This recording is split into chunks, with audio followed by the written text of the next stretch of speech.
I call the meeting of January 16th, 2024 to order at 6 p.m. Please stand and join me in the Pledge of Allegiance.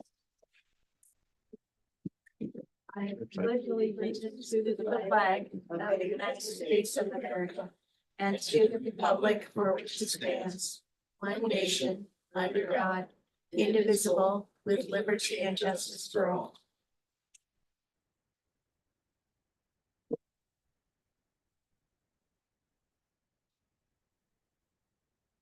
All right. Will the clerk please call the roll? Potato, Here.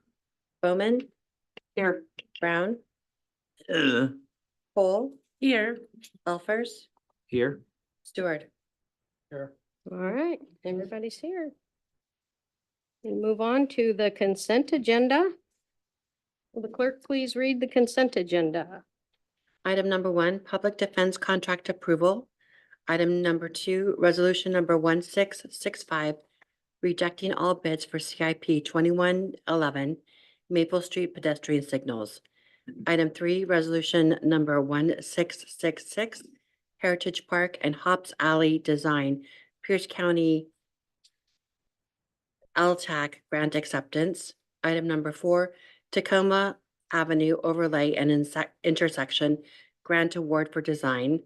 Item number 5, labor agreement with Sumner Police Guild representing non-commissioned and specialty commissioned employees. Item number 6, labor agreement with Sumner Police Guild representing commissioned employees. Item number 7, approval of the minutes from January 2nd, 2024 regular council meeting and the 8th of January, 2024 study session. Thank you. Deputy Mayor Cole, would you make a motion to adopt the consent agenda? Yes, I move that we adopt the consent agenda for today, January 16th, 2024. Thank you. Do I have a second? Second I'll second it. by Councilmember Potato. It's been moved and seconded to approve the consent agenda. Would any council member wish to move anything off of consent agenda? Okay. Seeing none. All in favor? Aye. Any opposed? Passes unanimous. Okay. We have no public hearings tonight. We move on to regular business. And we have no unfinished business tonight. We'll move into public comment. Michelle, would you please read the rules for public comment? I'm sorry, Mayor, I'm not quite ready. Can I have a moment, please? Yes. Thank you.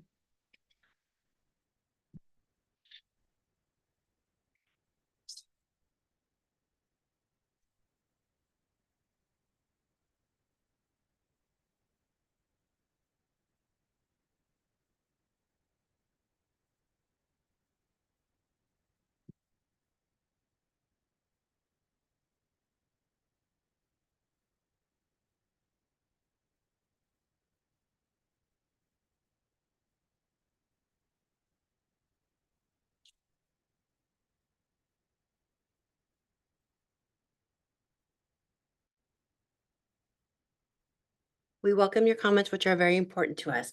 Note that all comments are limited to 3 minutes.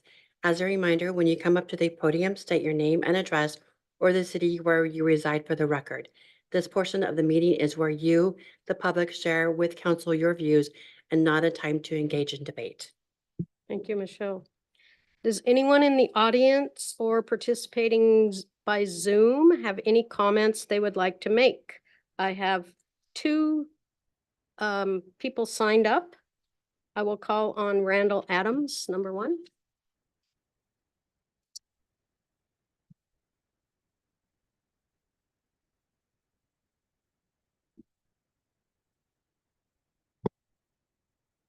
Randall Adams, 63rd Street, Court East. At our last meeting, it was backhandedly suggested we stand up here for 3 minutes for fame.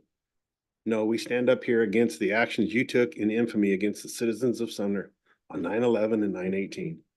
During the 9/11 study session, C.A. Wilson said, when asked if the Ryan House could be included in the open house on the 22nd by Council Member Potato, that you would need to vote to demo it before it could be included in the open house. He in essence forced you into voting a week earlier than normal, which you did on 9/18. The city did not want citizens knowing that you were going to demo the Ryan House before you voted to wipe out an important part of our city. That is why we stand, for it is the only time that you are required to listen to us.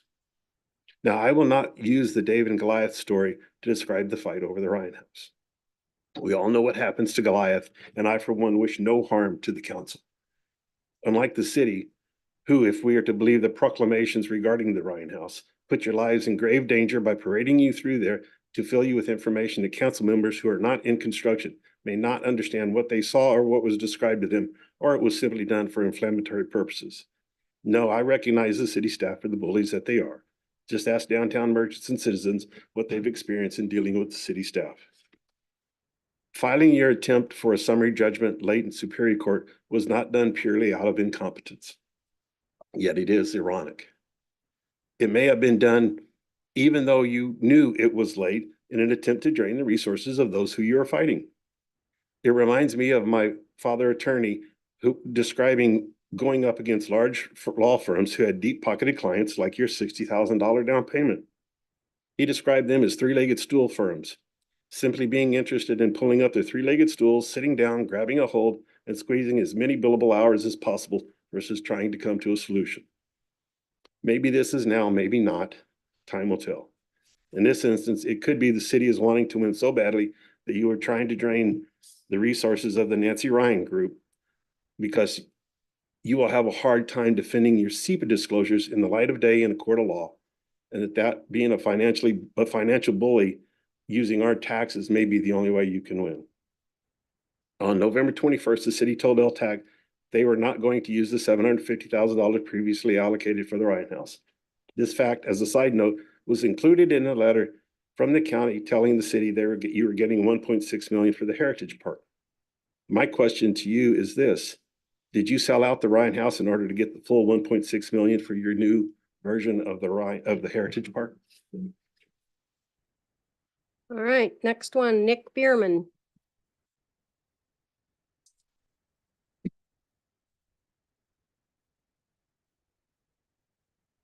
On already, right? Yes. Yes. Okay. I just want to take a few seconds to remind the council and people of the city that as you're accepting the LTAC grant, you're voting for the LTAC grant to be accepted for Heritage Park. Was it 1.6 million, I think it is, for Heritage Park. As you're accepting that fund tonight, just remember that you turned down the $750,000 and the $400,000, so over $1.1 million that was slated to be used to renovate and remodel the Ryan House. So as you're accepting some funds from a different account, I realize they're different sources of monies and for different projects, so they're specified different for different purposes. But just remember that as you're accepting the money for Heritage Park, you turned down $1.1 million for the Ryan House, and that was more than half of the funds that the firm said were needed in order to renovate the house, the estimated $2 million that needed to be raised. We already were more than half the way there. We had the funding. We just had to work to find the rest of it. So just remember that. All right, anybody in the audience would like to speak?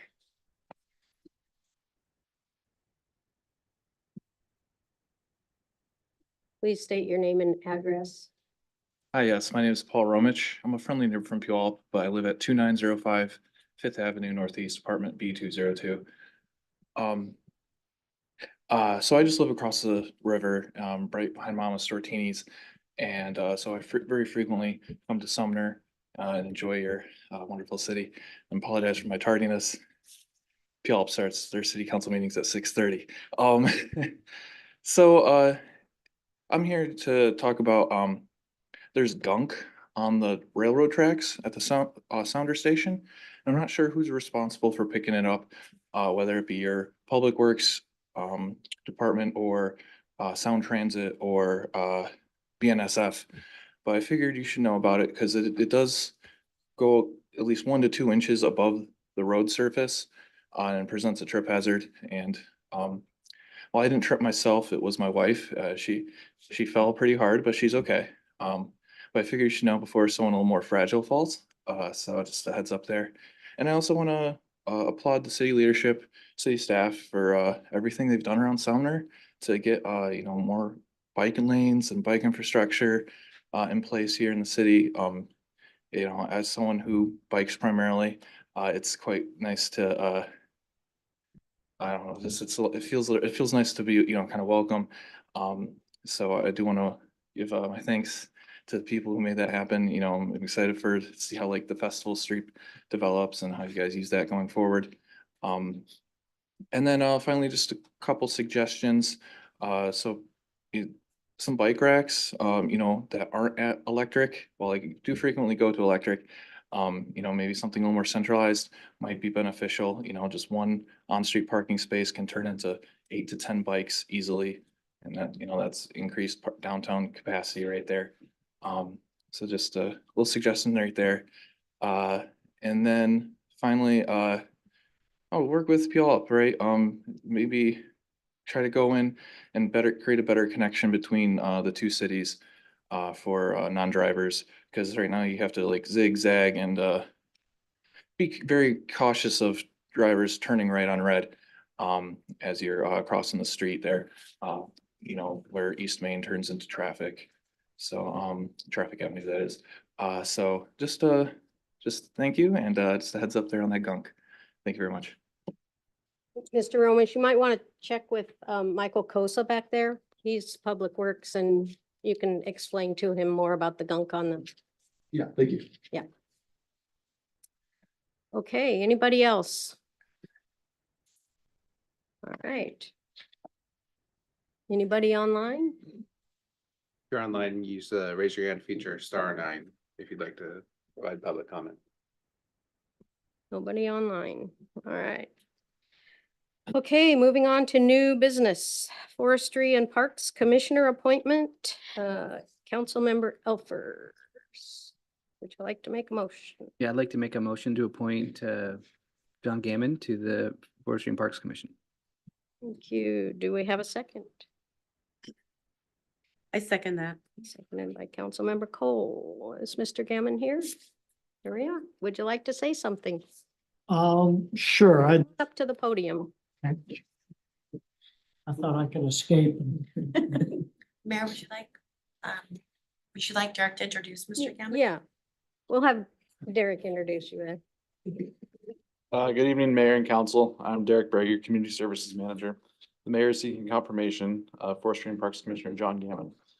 John has lived in the city of Sumner for over 30 years. He enjoys living here and wants to see the quality of the park's natural environment maintained and improved where possible. He has a background in natural ecosystems and is a retired program manager for DNR. He has had success in grants and has a good understanding of the way that they work and is willing to help us through some of our grant processes. As a reminder, the Forestry and Parks Commission provides advice to the city on issues related to Sumner's parks, recreational facilities, cemetery, trails, trees, and planting strips. Members promote the responsible planting of trees and are responsible for developing and implementing the urban forestry strategy plan, as well as requirements to fulfill our Tree City USA status. Members serve 4-year terms, and a majority of the membership must reside in the city of Sumner. Do you have any questions for myself or Mr. Gammon? Do we have any questions? All right, let's take Mr. Gammon, then I'll ask for the public. So basically, I just look forward to the opportunity to work with Derek and city staff. And hopefully I can make a meaningful contribution to the Forestry and Parks Commission. I've been retired for 3 years, I guess now, time flies. So I look forward to having a little more structure to my retired time and to making a contribution. So, Thank you. any questions? No questions here. Do you have a question? Thanks. Thank you. Any comments from the public about this? All right, seeing none. Will the clerk please call the roll? Bowman, Yes. Brown, Yes. Alfers, Yes. Cole, Yes. Potato, Yes. Stewart. Yes. All right, unanimous. Thank you, and I look forward to having you around. Good. Yeah. Thank you. Okay, moving on. Substitute ordinance number 2875, utility Point rate of order, Mayor. adjustment. What? It's actually ordinance number 2879, the 2024 compensation schedule. Oh, all right. Well, I was skipping over. We'll do 2024 compensation schedule amendment. Councilmember Bowman, would you like to make a motion? Yes, I move to adopt ordinance 2879, amending the 2024 compensation schedules. Thank you. I'll Do I have second. a second? I'll second that. Councilmember Elfers. All right, I call on Jeff Steffens, it's already up there. You are fast. Even though you tried to skip me, that's all right. Earlier this evening, council approved labor agreements for our Sumner Police Guild representing commissioned, specialty commissioned, and non-commissioned employees.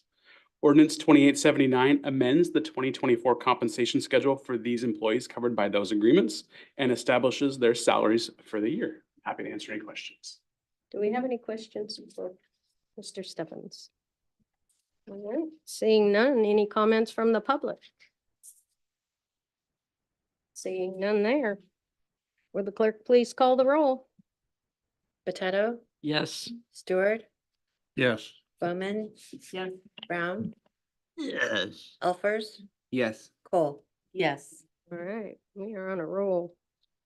All right, now we can go to substitute ordinance number 2875, utility rate adjustments. Councilmember Stewart, would you like to make a motion? Yes, Mayor, I move to adopt substitute ordinance number 2875, utility rate adjustments. Thank you. Do I have a second? I second that. Seconded by Councilmember Cole. I call on Andrew Leach, Associate City Engineer. Good evening, Mayor and council members. This item is substitute ordinance number 2875. This substitute ordinance fixes an error that was found on the original ordinance 2875. On that original ordinance, there was under the fire flow fee on the fee schedule at the back of it. It incorrectly listed the original fee at 79 cents when it should have been $1.79. So that corrects that error and fixes the fee schedule that was listed at 83 cents now is $1.86. So that's the first part. And also with this substitute ordinance, there's a section 2 added that amends the Sumner Municipal Code. For some reason, it was found that out of all the fees listed on the fee schedule, only this fire flow fee was specifically listed in our municipal code. So we're editing the code to remove that specific mention of the fee and now now the code references the fee schedule. And so it matches the rest of the layout of the municipal code and keeps everything in line and the same. So be happy to answer any questions. Thank you. Do we have any comments from the public? All right. Any comments from council?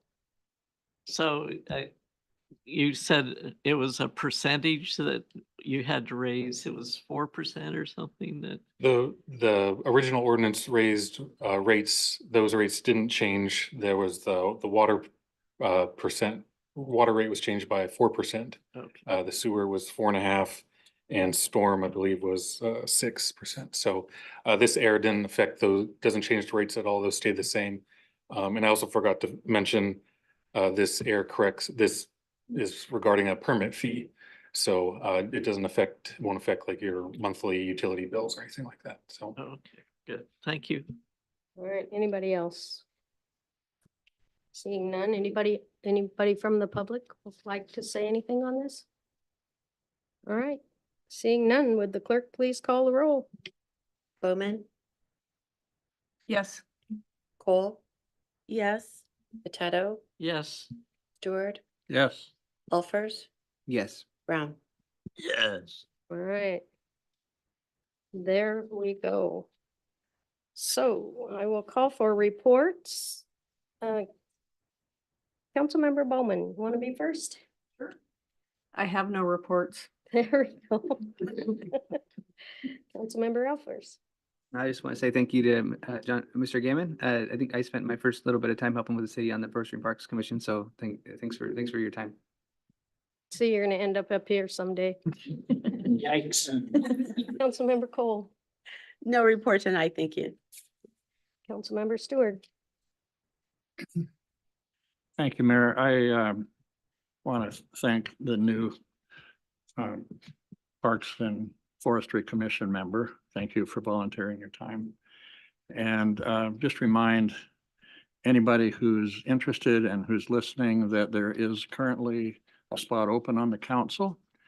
And the procedures for applying for that spot are on the city's website. And we've received an awful lot of comments in the past few months by people well-intentioned, very passionate about what they believe, and would encourage them to participate in that selection process.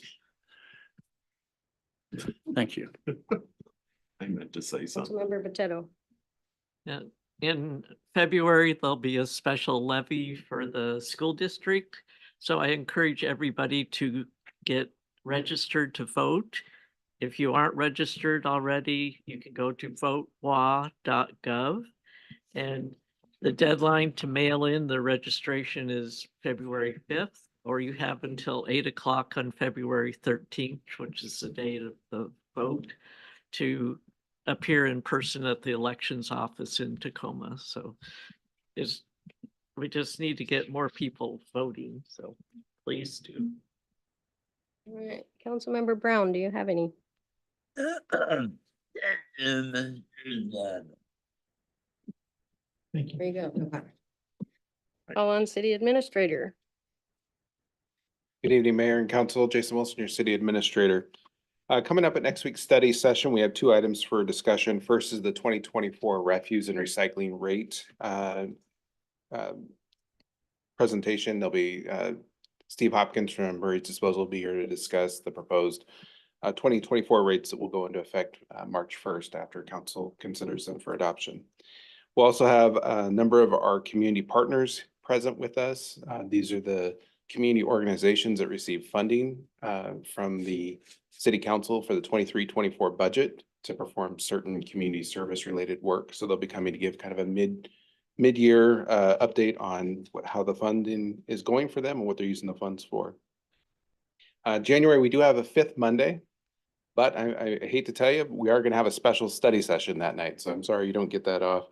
We'll be having a discussion about the interlocal agreement with Bonnie Lake for wastewater treatment, as well as a general facilities update, just kind of an overview of all of our city facilities and some of the challenges that we're facing. February 5th at our regular council meeting, you'll be considering the refuse and recycling rates, also the interlocal agreement for wastewater with the city of Bonnie Lake, and a operations facility construction management contract. After the February 5th regular council meeting, we're having another special study session to discuss essential public facilities zoning code amendments. I know we're having a lot of special study sessions and just for the public as well as for council. We're doing this because of the council vacancy that Mr. Stewart mentioned a moment ago. There's some set dates that we have to meet. So we're having to move a lot of our agenda items around and have some special meetings to make sure we accomplish all the things that are on our task list for the month of February. On the personnel front, with Mike Dolan's retirement becoming official last week, Public Works Director Michael Kosa has completed a minor reorganization of the department to better meet functional management needs. The city engineer position previously held by Mr. Kosa has been retitled to Deputy Public Works Director of Engineering. And I'm pleased to report that Elisa Ojever Ayala has been promoted to that position. And that position will oversee the day-to-day operations of the engineering division. So essentially the employees in Public Works are at City Hall. Additionally, the city hired Ryan Johnstone as the Public Works Deputy Director of Operations. This position will oversee the wastewater treatment facility and the field operations division. You might recognize that name. Ryan comes to us from the city of Bonnie Lake. He's currently the Public Services Director there. And he's seeking to relocate to this opportunity. He also lives in the community and is really invested in making Sumner a great place. Ryan's first day will be January 31st, so you'll see him in the coming weeks. On the policy front, the legislative session started last week. You may recall in November, you adopted your legislative priorities, and staff and the mayor are already working to make sure that we represent the city and meet those priorities that you've identified. So just this last week, there was Senate Bill 5770. This concerns property tax. The mayor signed a letter in support for the legislation, as well as registered as pro for the committee hearing being held this Thursday. On the housing front, Senate Bill 6024 and House Bill 2160, their companion bills. This concerns increasing affordable housing around transit. Mr. Windisch testified at both chambers committee hearings in opposition to the legislation as proposed. Particularly concerning in that legislation, it mandates allowing increased densities within 1/2 mile of the commuter rail station, limited parking requirements, and requiring inclusionary zoning. On the public safety front, House Bill 2231 and House Bill 2211. These are in regards to additional funding for criminal justice purposes through the use of sales tax changes. House Bill 2231 allows for a 1/10 of sales tax credit from the state portion and would have a staggered implementation with cities under 50,000 population starting January 1st, 2025. This bill would also eliminate the local share of basic law enforcement academy for new officers. House Bill 2211 is similar, but increases the sales tax by up to 3% with additional considerations for sharing revenue between the counties and cities. Chief Muricky did register in support of both bills during their committee hearings, and those are both in line with your legislative priorities and AWC's legislative priorities. In addition, we're tracking well over 36 other bills that are related to housing and public safety, and we're working closely with our lobbyist to help us manage that, as well as AWC. Other things of note, as Mr. Stewart mentioned, we do have the council vacancy that does close on February 1st at 5 p.m. More information can be found on our website on how to apply. And then lastly, I wanted to let council know that last Friday, Alyssa Leach pled guilty to arson in the 1st degree. This is in relation to our Main Street fire that occurred in October of 2022. Ms. Leach will be sentenced this Friday. The mayor and I plan on attending and speaking on behalf of the city and the impacts that that fire has had on our community. Other victims are also welcome to attend and testify as well and provide their victim impact statements. The mayor and I will be speaking in support of the prosecution's recommended sentence of 36 months, and it'll ultimately be up to the judge on how much time Ms. Leach is sentenced to. Happy to answer any questions. Any questions? Any questions? Ready to go? All right, so really from me, just some thanks for our staff and all the extra work they've put in through the cold weather. Public Works has been out de-icing the roads, and Evan, our new emergency management coordinator, has been working on establishing warming shelters and getting information countywide for our staff to have. And I also want to thank our police for continuing to serve through the cold temperatures. So stay warm, Sumner. Meeting adjourned at 6:29.